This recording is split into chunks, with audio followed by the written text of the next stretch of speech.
नमस्ते। आज हम बात करेंगे भारत की अर्थव्यवस्था के एक ऐसे गहरे राज की जो हम सबको किसी न किसी तरह से प्रभावित करता है।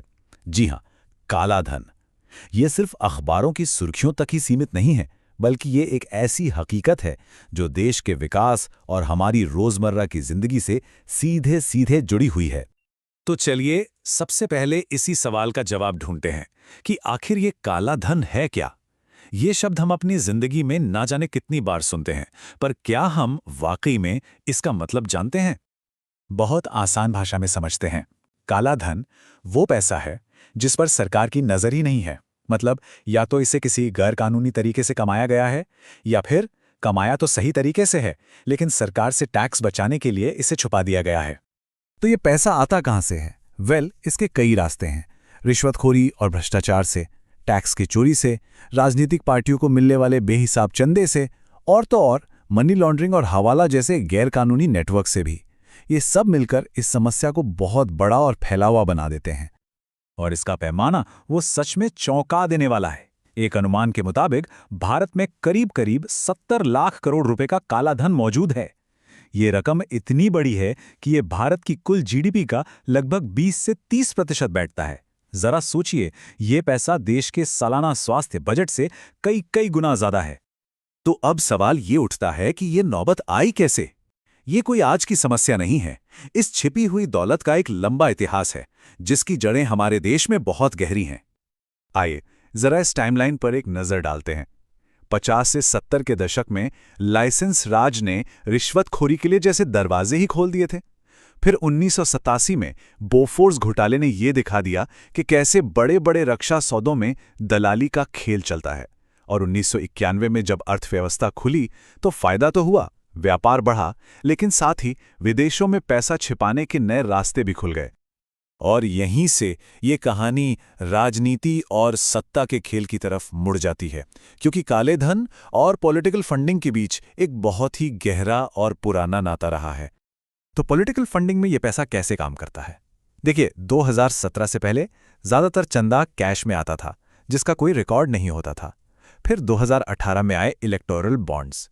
इसने बैंकों के जरिए गुमनाम तरीके से बड़े डोनेशन देने की इजाजत दे दी। लेकिन इस पर खूब बहस हुई और इसे एक नए तरीके की अपारदर्शिता को कानूनी बनाने के लिए क्रिटिसाइज किया गया।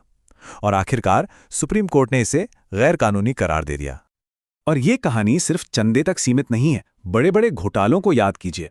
2G spectrum scam, Commonwealth game scam, coal allocation scam, ये कुछ ऐसे उदाहरण हैं जहां बड़े पैमाने पर भ्रष्टाचार हुआ। इन घोटालों में जो रकम शामिल थी वो इतनी बड़ी थी कि उससे कई सालों तक देश का शिक्षा या स्वास्थ्य का बजट चलाया जा सकता था। इतना ही नहीं, फिर आए HSBC, Swiss leaks, Panama papers और पेंडोरा पेपर्स जैसे इंटरनेशनल लीक्स। इन खुलासों ने इस बात को और पक्का कर दिया कि बहुत बड़ी मात्रा में भारतीय धन विदेशों में छिपाया जा रहा है। इन लीक्स में हजारों भारतीयों के नाम सामने आए, जिनके विदेशी बैंकों में खाते थे या फिर बाहर कंपनियां थीं। तो सवाल यह है कि इस इतनी बड़ी समस्या से निपटने के लिए क्या किया गया? चलिए अब सरकार की तरफ से इस शैडो इकोनॉमी पर लगाम कसने के लिए जो सबसे बड़ी कोशिशें हुई उन पर एक नजर डालते हैं। साल 2016 में सरकार ने काले धन पर अब तक का सबसे बड़ा हमला किया। एक ऐसा कदम जिसने सचमुच पूरे देश को हिलाकर रख दिया था। जी हां, नोटबंदी। एक ही रात में सर्कुलेशन में मौजूद 86% कैश यानी 500 और 1000 रुपए के नोटों को बैन कर दिया गया। यह वाकई में एक बहुत ही बड़ा और साहसिक कदम था। लेकिन सबसे जरूरी सवाल तो ये था, क्या इस कदम से वो काला धन जो कैश के रूप में रखा था वो पूरी तरह से खत्म हो गया? और इसका जवाब हमें इस एक नंबर से मिलता है। लगभग 99% बैन किए गए नोट वापस बैंकिंग सिस्टम में आ गए। अब इसके दो ही मतलब हो सकते हैं।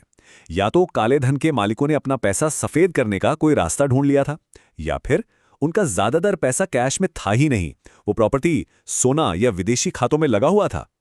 पर ऐसा नहीं है कि सिर्फ नोटबंदी ही की गई। सरकार ने और भी कई कदम उठाए, जैसे 2015 का ब्लैक मनी एक्ट आया, जो विदेशों में संपत्ति छिपाने को अपराध बनाता है। फिर 2016 में बेनामी ट्रांजैक्शन एक्ट, जो दूसरों के नाम पर खरीदी गई प्रॉपर्टी को टारगेट करता है।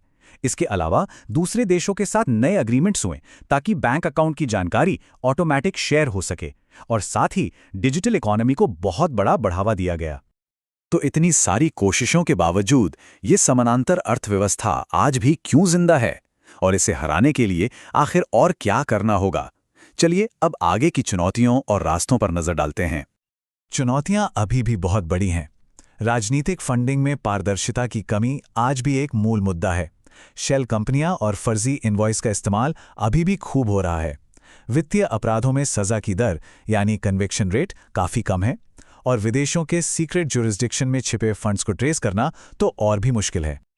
तो आगे का रास्ता क्या हो सकता है? पहला कदम, पॉलिटिकल फंडिंग में पूरी तरह से पारदर्शिता लाना। दूसरा, भ्रष्टाचार की जांच स्वतंत्र रूप से हो, ये सुनिश्चित करना। तीसरा, टैक्स सिस्टम को आसान बनाना और डिजिटल रिकॉर्ड्स को सख्ती से लागू करना। और चौथा, ऑफशोर फंड्स का पता लगाने के लिए ग्लोबल कोऑपरेशन को और ज्यादा मजबूत करना। आखिर में ये एक बात इस पूरी कहानी का सार बता देती है। भारत में काले धन की कहानी सिर्फ छिपी हुई दौलत के बारे में नहीं है, ये सत्ता, राजनीति और नैतिकता के बारे में है। और ये हमें एक बहुत बड़े सवाल पे लाकर छोड़ देता है, अपनी गहरी जड़ों और बार बार नया रूप लेने की क्षमता के साथ क्या इस शैडो इकोनॉमी को कभी सच में हराया जा सकता है? ये एक ऐसा सवाल है जिस पर हम सबको सोचने की जरूरत है।